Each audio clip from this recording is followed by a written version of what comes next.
Hey everyone, it's been a long time since I've done an update like this. I was doing this more frequently, I guess, probably at the start of last year, and then that dropped off pretty substantially. But here I am again, giving I guess the word is vlog, which is such a gross word, but there it is. I think that it's the log part that's already pretty gross, and then when you stick a V on it, it becomes like 10 times worse. I've always hated that word. But yeah, so in the past month, a lot has gone on, and I've sort of talked about it a little bit.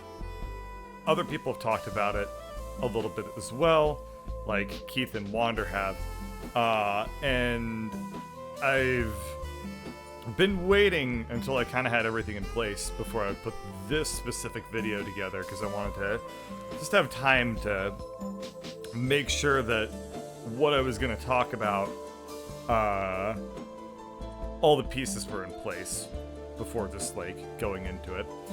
So yeah, I guess to be frank, I was going through a lot of health problems in the past month, and what that meant was that I was actually going through a lot of neurological problems. So it was a very awful, it was an awful time. Basically, the week leading up to PAX, when Wander came out here, so that was probably about a month ago at this point. The week leading up to PAX, and the month actually leading up to that week, I kind of just started to have a very steady degrading of my ability to think and function in a healthy manner. So what was happening is that I basically stopped being able to sleep, and my mind was just racing all the time. And I was like super anxious, and at work I was alternating between being like really focused on work and being like not able to focus at all. And then in my personal life, my moods were just swinging like up and down. Like some days I was really happy, and other days I was like really, really depressed. And without going into too much detail on what that was like, I basically, so Lady Bird's been trying to convince me to see a neurologist for like since January of last year, and I didn't really go along with it until that week, when I realized like this is getting really, really out of hand. And at the time, we didn't know what was going on. We couldn't tell if, I mean, it could have been anything from like I just need to sleep more to like I have brain cancer. At the time we didn't know, but we kind of ruled things out. I went to a lot of doctors, and ultimately what has happened is that I have been diagnosed with ADHD, which is interesting, and like a general kind of mood disorder, not quite like bipolar disorder, but like just inability to like regulate emotions effectively. And I think that it's kind of funny to me. It's actually really funny to me in some sense, because I got the diagnosis and I was like, that's it? It's ADHD. It's been causing like so many problems, and it was like such a minor thing. But I guess what was interesting when I really thought about it was like, even though like the label is one thing and the diagnosis is one thing, the symptoms were still really bad, and they were really serious, and they were really debilitating. So that was kind of interesting, and I started experimenting with taking medication for it. So I started with a mood stabilizer, which worked extremely well right away. And I was like, wow, this is what it feels like to have like normal emotions and just experience them like the way a normal person would.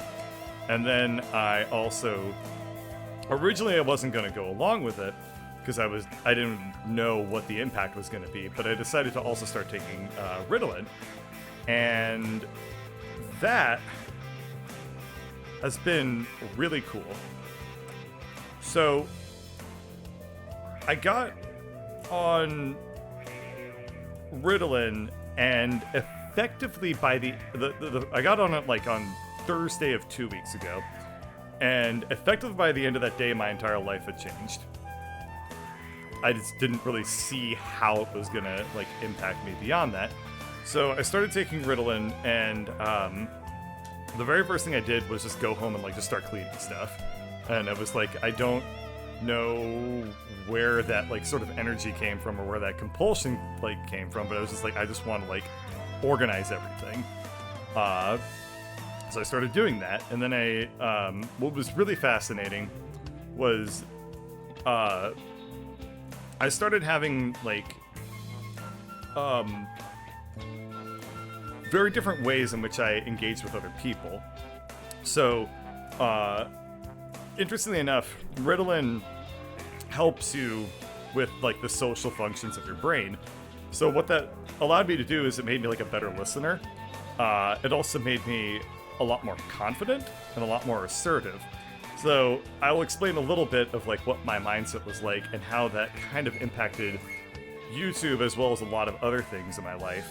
But beforehand, I would just kind of always assume that people didn't like me. And I would assume that every time I felt the need to kind of assert myself or put my needs ahead of something, it would result in them not liking me. And I became very, very sensitive to any sort of rejection whatsoever. This was more or less blown away completely by starting to take medication for it, which was really, really fascinating to me because I did not think that that would happen. But I guess ultimately I didn't know a lot about ADHD, and I didn't know how it would impact me, and I didn't know how it would be impacted by like getting on medication.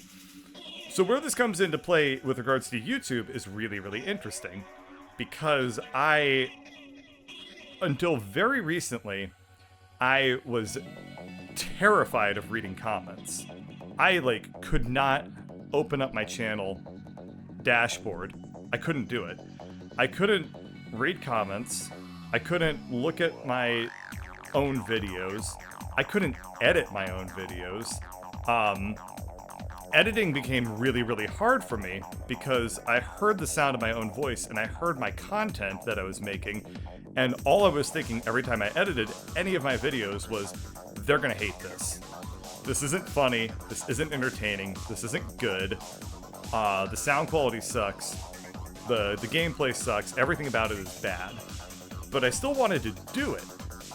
So that's why I did things like I programmed my auto uploader and stuff like that, my series manager. And the reason that I did that was because I was not able to edit videos. And that's the only way I can put it.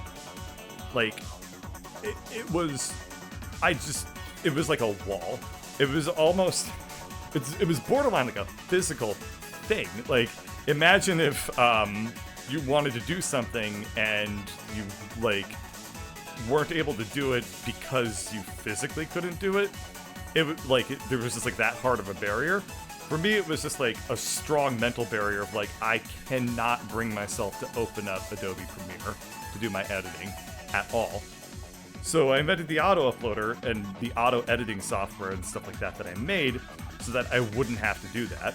So that I could still post videos without ever having to confront the things that I did not like about the process, which was namely reading comments, editing the videos, basically just facing other people. I couldn't do it. So I automated the entire process away, which is kind of really great that I have that tool.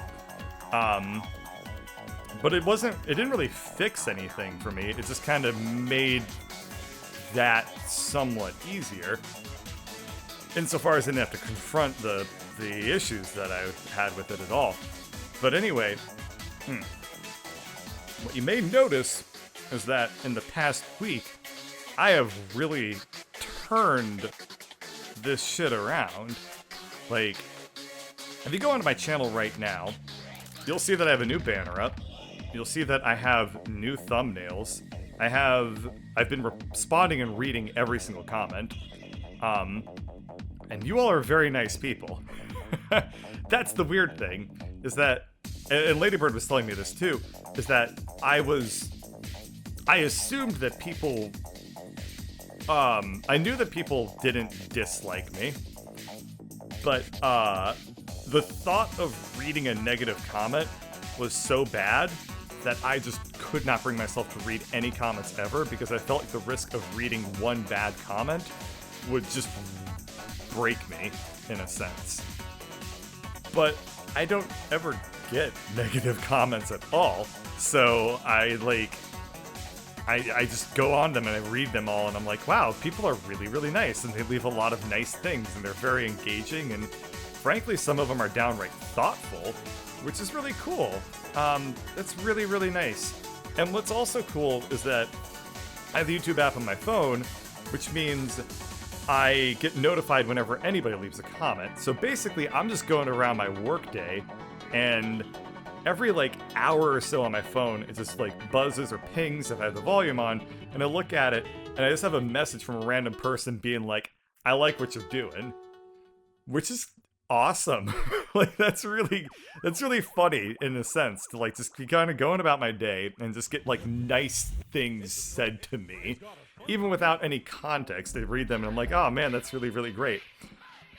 And that's so different from me compared to what it was like before, where I just could not bring myself to do those sorts of things, to read comments and stuff like that. And I couldn't bring myself to really update my channel art, but then, speaking towards the social stuff, that's been its own just amazing, amazing developments. My ability to focus and work and be productive is completely transformed as well. I mean, I was able to sit down and work on a banner for 4 hours straight, and I love my new logo. I think that the art that I've been putting forward on the channel now is just fantastic. I mean, if you missed it, I'll just put it up again real quick. This is what I've been working on. This is still V1 stuff. I'm going to keep on iterating on it, but this is, in my mind, tremendously better than the old channel art, and I could not be more happy with it. And I'm going to keep on improving this in time. This was just me kind of getting it to a point where I felt like, hey, this is cool, let's go ahead and put it out there, so I can start appreciating it, and other people will look at it and say hey, that's really cool. People like the new thumbnails. I like the new thumbnails too. I made them, but I still like them a lot. They look great. We have an emoticon on Twitch now that I still need to keep working on. It's very pixelated, and I don't know why. But I was able to do stuff that I've always wanted to do without getting distracted, without getting anxious or paranoid about it and be like, oh god, people are not going to like this, I shouldn't do it at all. I was just able to function. And I guess I can really sum it up as kind of before I started taking care of my mental health, I was really great at everything except for living, if that makes sense. And now, that's all taken care of, so I get to really appreciate now all of the things that I'm trying to achieve in my life. So I kind of just wanted to speak to this for two reasons. Number one is I wanted to explain a little bit why I've been mentioning, I've been sick and stuff like that. That was it. And number two is I wanted to also share that, I'm a success story, I guess. And in part, I guess, like, the lesson is from my anecdote is that if you're suspecting that you have, like, mental health, like, neurological problems, you can get better. I mean, you can have a better life. You can't, I mean, if it's a neurological thing, you can't get better from that, per se, but you can dramatically improve your life, at least in my case, with the right help. And I'm not really going to speak to that too much more, if just because I think that it would be boring. Maybe I can follow this up. And of course, if people have any questions, you know, we'll address those towards the end and stuff like that. But yeah, so that was interesting. And that's really kind of the primary focus of what I wanted to talk about today. But I guess now that I think about it, I mean, the other major event that happened in the past month is and this is very public. This is very public. I'm not sharing anything that you don't already know about. Was kind of the falling out between Wander and Keith that happened. I'm not going to speak to that in any sort of detail, because I know way more than what was said in public, and out of respect for the two parties involved, I'm, you know, not going to share that information. That would be a big betrayal of trust. I will say that Keith put out a vlog on it. I don't think Wander has put out a response, but that's all that we're really gonna be. I mean, beyond literally just straight up saying, like, hey, there's a falling out, that's all I can say. That's all I'm going to say. That's all I want to say. But I also want to speak a little bit towards what that means for me. So this kind of happened at a really weird time because it happened the same week that I was getting all of my own mental health stuff sorted out. And I started taking medication and I felt like more comfortable as myself as a person. And I started making moves to see what I wanted out of my online life going forward. And what I figured out is that if other people have problems with each other, it should not cause my own relationships with those people to fall out as well. Which has not traditionally been the case. So basically the day after this happened, I don't know if anyone remembers, but I reached out to remembers these people specifically. I reached out to Bad Stainless, Purple Phantom, Hephaestus, and Anti-Housewife, and I said, hi. I just said, it's been a while. I'm sorry we haven't talked. There was no reason for us to not have talked. Let's be friends again, basically. And that was great, because we just immediately became friends again. And that's all there was to it. As I just said, like, I'm sorry that our falling out, as it were, happened, and there was no reason for it to have happened, and let's just, like, move forward with that. Now, they're all in different phases in their life at this point, so I don't know if I'm going to record with them, but the point is, like, I started taking more control of my online life, so it's not just so coupled to, like, Catterday, effectively, or at least the remnants of it, as it were. So I started, I reached out to Keith and I said, like, you know, we're gonna keep going forward with our things, or with new things, basically, because, you know, Monster Hunter World is effectively dead. D&D is extremely uncertain. And those are kind of the main things that are just now like, what's going to happen to them? I don't know for sure, but I can say realistically, they're never going to return. And I'm sorry, I can't really do anything about that. But I know that for a lot of people that's very disappointing, and I'm with you. It is disappointing. It's very disappointing. But you have to just accept it and move on. So, I haven't streamed with Wander in like 2 weeks, and I know that people are kind of concerned about that as well. Wander and I are just fine. Still friends.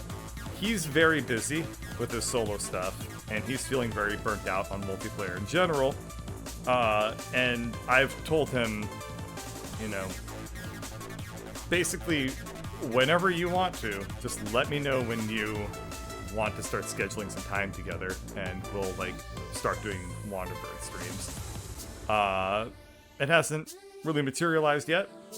That's fine. He's, you know, he's got a lot on his plate, and he's working through it. And so I just want to say that, because I've streamed with Keith multiple times since then, but I want to impart that, like, there's not a hidden reason for that. Like, it's just, after everything kind of went down, I reached out to everyone and I just said, like, I'm going to make a schedule, and I'm going to schedule each person for different days, and just tell me what days you're free, and I will, like, make those days happen. And Wander just hasn't told me what days he's available on. That's, like, all it boils down to. So once we kind of figure out, like, what times work for us, we'll make it happen again. And that's great, you know? Whenever it happens, it'll happen, and, you know, that will just resume and be as normal as it is. But yeah, so I guess I don't want to talk too much about the details of my schedule. Insofar as I want it to just be my thing, and people can just tell me what times they want, and I'll put it into the schedule, and I'll make it work. But I feel like if I kind of go too public with the way I want to schedule people's times and stuff, it might rankle some people. And I don't actually know if that's a word, but it might like just cause unnecessary like problems. So I'm just not going to do that. I'm just going to keep things private. As private as I can, because if you just watch, you'll eventually be able to piece together when I'm doing certain things with whom. So it can't actually be that private. But, you know, I'm still going to, like, treat it that way. But yeah, so that's kind of the future of multiplayer stuff. And as far as solo things are concerned, I mean, sky's the limit at this point. Like, I'm really game to start committing myself to making this work a lot more. And I know that there have been many times I've said, like, this is the future of the channel, and it's going to move on, and it's going to be grand and glorious. But this time, it's very different. Because all those previous times, going back to the mental health stuff, were during phases where I was basically just, like, up. And as soon as the reality of the situation kind of came back to me, I would, like, go down, and I'd be just, like, petrified of, like, dealing with it all again. But this time with medication, like, it's just completely different. It's completely different in a good way, in a fantastic way, and we're just gonna see where this goes, you know. But I have very high hopes. So I updated all the channel art, and I'm ready to really move forward with that. And that's kind of, this is like my vlog slash announcement video about that, insofar as it relates to like everything else that I'm improving in my life. But mostly, I guess this is for the sake of the channel. You can consider this video as basically just like a return to form, and a, like, yeah, let's just start kicking ass. I don't really have anything else that I wanted to say. This was entirely off the cuff, so this wasn't prepared or anything like that. I'm gonna quickly just put on my glasses and see if there's any comments that are interesting.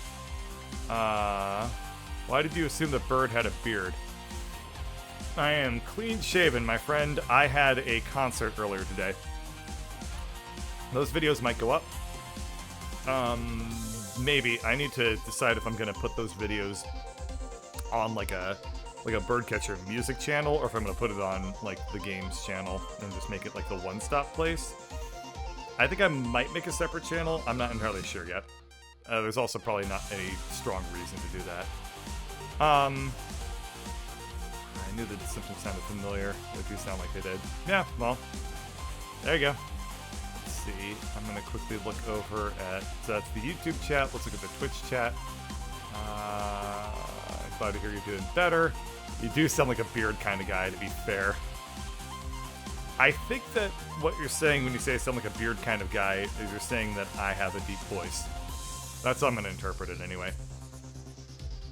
Usually I have some stubble. Depends on the day. Depends on how recently I shaved, obviously. But I had the concert, so I shaved. I'm not normally this clean shaven. It's just the way it was today. Yeah, so I did a concert earlier today, and then I have another concert coming up in like a month, which is going to be just piano playing.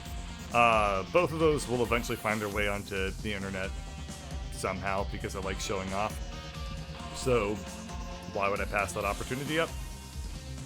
Yeah, that'll go up there. You can't do clean shave anymore, you can do a baby face. It used to give me a baby face, then it just started looking old, and I can't have a baby face anymore.